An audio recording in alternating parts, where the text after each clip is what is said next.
So what can be done going forward by anybody who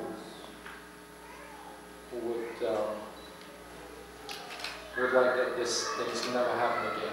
This civil awareness about this has to be increased. People have to know what happened, by whom, and why. And we have to strive to achieve legal political recognition of Hoджалы massacre, for which Azerbaijani, Turkish community, and many American politicians have done a lot.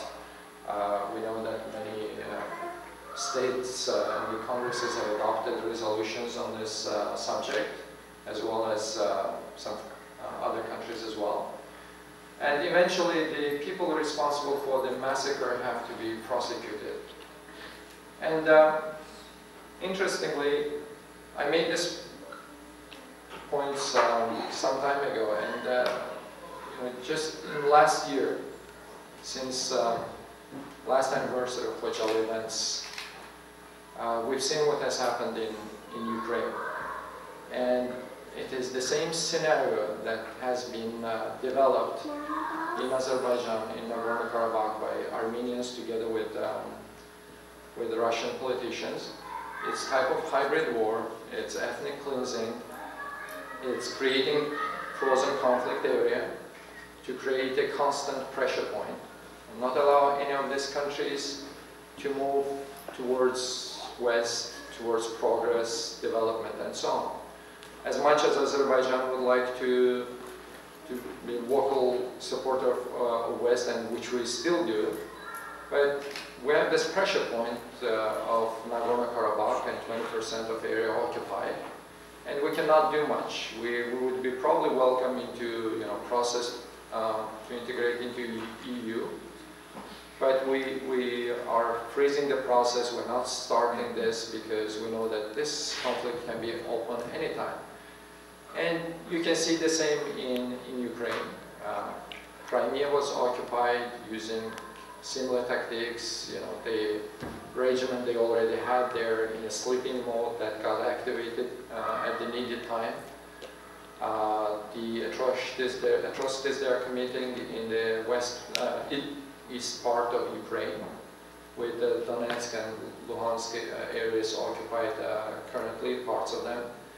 And interestingly, once they've occupied these lands, they are not really even trying to proclaim their independence, because that's not really what they are trying to do.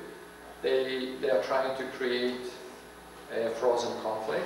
They want these areas to be still maybe even part of Ukraine, vetoing anything related to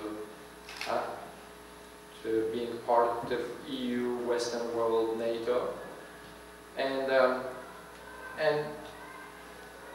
the thing is, with West being more peaceful in this case and trying to avoid the conflict, leads to encouraging this kind of events happening. And this will keep happening and happening again until the conflict in Ukraine, conflict in Azerbaijan, they get properly addressed. It's a very clear picture. You have an aggressor, you have lands occupied, you have still recruits from Armenia, officers, privates, and so on, that have been recruited in Armenia, dying in Nagorno-Karabakh, and it's still kind of okay. This is puppet regime in Nagorno-Karabakh. This has nothing to do with Armenia. Similarly, you can see that in Ukraine, there are weapons from Russia that are produced only in Russia, that have never been sold to anywhere else, and they are multiple times witnessed, and photos, videos, live witnesses that they are in Ukraine. But still, you read Western newspapers on this, they will say allegedly Russian troops, pro-Russian forces, and so on. The duck has to be called duck, and people have to start naming things as they are, and that's one of the responsibilities of the West, of the free world, starting to address this issue and get stop on this. And these are again events that are linked. Ukraine, Moldova, Georgia, Azerbaijan, the same acting, you know, actors and victims and so on.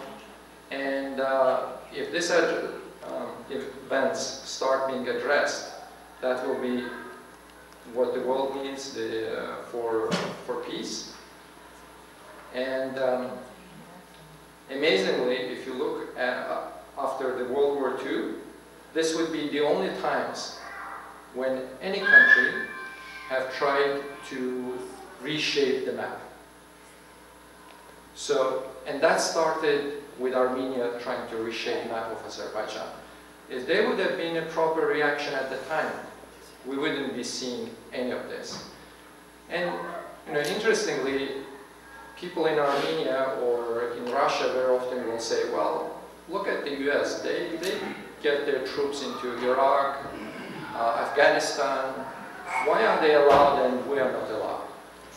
And I heard one answer that I really liked, that, okay, when US or West gets involved, you get South Korea. When Russia or people like Armenia gets involved, then you get North Korea. So that is the perfect comparison. It's not about involving or using armed forces. It's the product you get there. If you get free society without any foreign bases, anything, democracies, elections, and so on, that shows that what was the initial purpose of this. But once the purpose is to cut somebody's territory and increase your land and so on, then you know that it's different. So just to recoup this, it's very important again to commemorate this event every year, and I appreciate that people that know everything about this and still keep coming to these presentations, take part in rallies. And again, I wouldn't differentiate between taking part in any of those events. Thank you for participating in one or two or many of those, because these are the part of the mosaic that we have to build to create this awareness again for this never to happen. Keep talking to anybody you can, including your kids. For example, today I had a conversation with my 5-year-old daughter. She was asking where we are going, what's this presentation? And I was contemplating, should I tell her about this, or is it too gruesome for her to know now? Then I decided, as I usually try to be honest with her, I told her that this is about the victims of the war, about this crime perpetrated by Armenians, because I don't want her to have hatred, but I want her to have memory of this. Because that would be the only way to guarantee that this does not happen again. She can still be friendly with people, but she has to have this memory. She has to know that the community, the country, the peace-loving countries, people, they have to become stronger, they have to have memory of this, and they have to fight against things like this happening. Thank you for coming again, and thank you, Smile, for arranging this. Thanks so much, Elton, for details. As you know, also, Khojaly tragedy, Khojaly genocide was recognized. More international organizations, especially US states, recognized Khojaly genocide. Now I would like to invite here our best friend, Azerbaijani's friend, Dr. Alan here for a couple of words. Now, I would like to say a little bit about Dr. Ellen. Some friends say Dr. Ellen, Representative Ellen.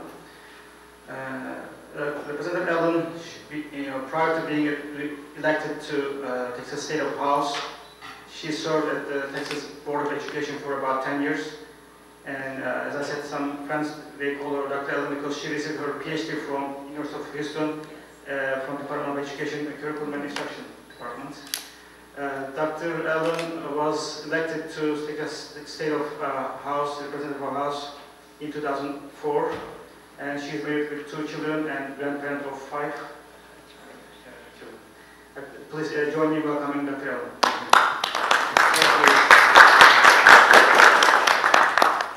I wanted to say that it was a real pleasure to be with you this afternoon. But for the occasion for which we come makes us all very sad. But it is an occasion, nevertheless, that we must come together to remember what happened, so that we will never, never forget, and that it won't happen again. And yes, we must tell our young, we must tell our old, we must tell our friends, we must tell our enemies